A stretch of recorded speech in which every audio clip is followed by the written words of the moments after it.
Hello and welcome back to another Turtle Buyer walkthrough. What's your data worth?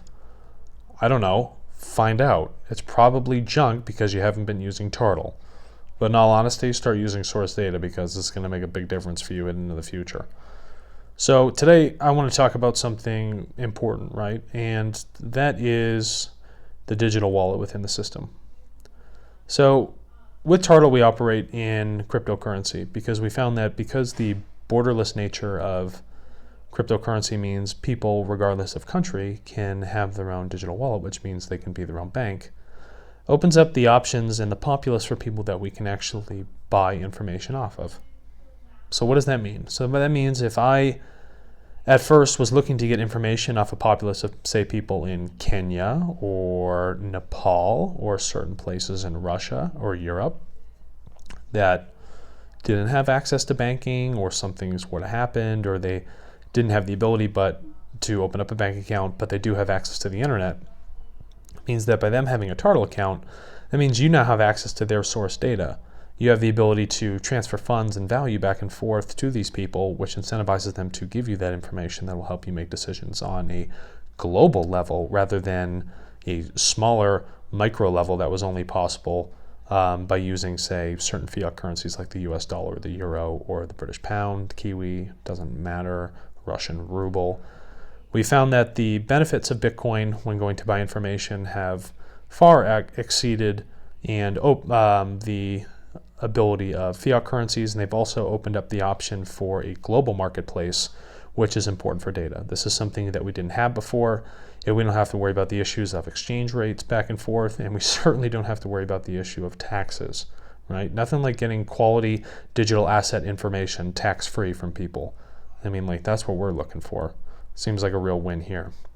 So what we want to dive into today is the wallet. So now when you hover over your wallet, you're going to notice that there's two different categories here. There's funds in use and there's total.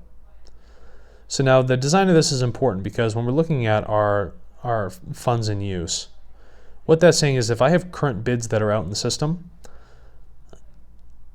it's going to, just because the bid is out there but not everyone has accepted that bid, which means it's kind of locking that money in place so that we don't overspend. It's like our buying power on like any other account like TD Ameritrade, Thinkorswim, or E-Trade, or anything like you've used in a financial market. And that's important because that causes us not to overspend or create any issues where we're overbidding more than what we have, or we're playing the system on a sense of credit, which is going to devalue the information we're actually buying and the value of that information linked to Bitcoin as a cryptocurrency itself. So our funds in use, that's saying if I put a bid out and 80 out of 100 people have accepted that bid, what that's saying is 80% of the total bid price I've put out is going to be my fund in use at that point, because that's what's there. So that leaves me with 20% left of my buying power, and the 20% plus the 80% is going to add up to my total Bitcoin account value.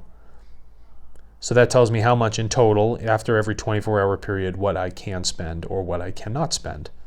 And the buying power will determine what I can do when I go to make my bids on a packet for how much I can actually bid out. And that information is all going to be right here. So it's important when you're looking at doing your bids to look at the total balance that you have, right? But also your funds in use, your buying power. So what can you do? How much can you actually spend at this moment that isn't currently locked up in bids that you've already put into the system? Now, you'll see underneath that there is a full record put through the blockchain to show everything that has happened. So it is verified. There is no double spending, right? There is no issues. There's no issues with hacking because everything's completely encrypted, and it's also public.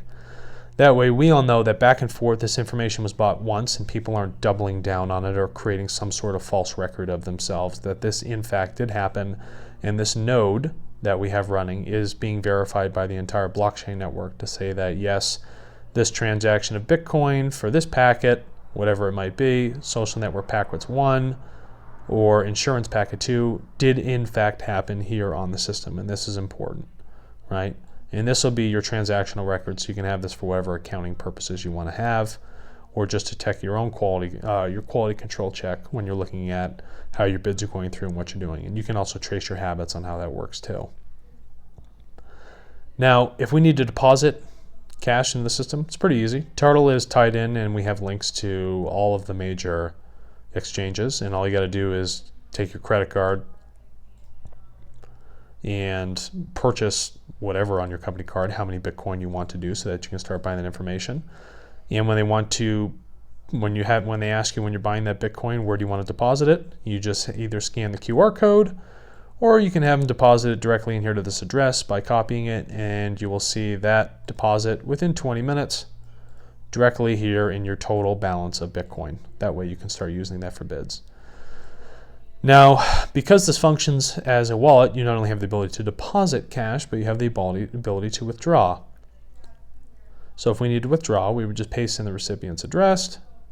Now it's in there, there's the hash, and we put in the amount. It'd be nice if it was 100 Bitcoin, but we don't have that. And you can put this in here if you want. This is the miner's fee. What this is saying is if you want to push your transaction to the front of transactions to get it verified quicker, you can. It's not really important, or you can just wait around and then people will get to it when they want. But either way, it's going to happen. It just depends. This will increase the pace at which that transaction gets verified in the blockchain network. And apart from that, it's pretty simple. So always remember that your wallet's up here at the top. To get to it, all you got to do is click. And you always have a running total balance of your Bitcoin, and your funds in use acts as your buying power so that you don't overspend. And you're always going to have a full transaction record here in place of every purchase you've done, verified by the blockchain network. And remember, if you want to buy more Bitcoin, you can go to any of the thousands of exchanges online, paste in your code, and then within a brief amount of time, you will see that reflected balance here in your TARTLE wallet. And it's that simple. Guys, listen, thank you for watching another walkthrough here of the TARTLE buyer dashboard. I encourage you to sign up and start looking at that source data. And my final question to you is, what's your data worth?